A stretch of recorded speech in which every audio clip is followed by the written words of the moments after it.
The county Makisumo kama tend duon buch ODM e county no ka hotel negi kod ngira yecho lweny oyango ni MCAs Manyien ni kod thuolo mar yiero ng'ata e kom Spika gino ma igeno tim sa asaya.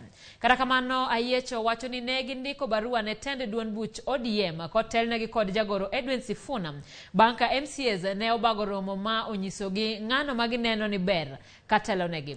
Owacho ni barua no yango jochung' adek motingo Samuel Ong'ow, Spika Masani Elisha Oraro kod okil Samuel Onyango.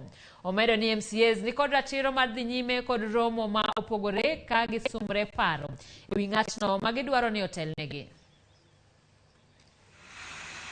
Kisumu ka to ne giromo gi ji adek mochung' madwaro kom mar Spika. Ne giromo gi Onyango Ong'ow Samuel, giromo gi Elisha Oraro Spika, to giromo gi jal machielo miluongo ni Advocate Samuel Onyango.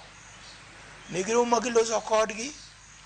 Bang' loso kodgi, ne ging'ado e pachgi ni Samuel Onyango Ong'ow no ema gineno ka bit ber negi moloyo ji ariyo mamoko kobedo negi Spika. Ne gimiyo wachgi no ndikonwa report moro ne gimiyo kaka komiti mar ODM ne gimiyo report no.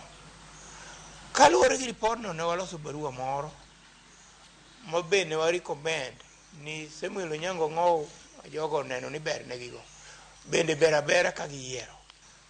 Koro wan kaka party ne wachiwo recommendation marwa, to kata kamano gima duong' ma nyaka wang'e ni yiero mar Spika idhi tim e assembly.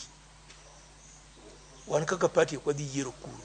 Kura MCAs go ema dhi goyo to yiero Spika gi magihero.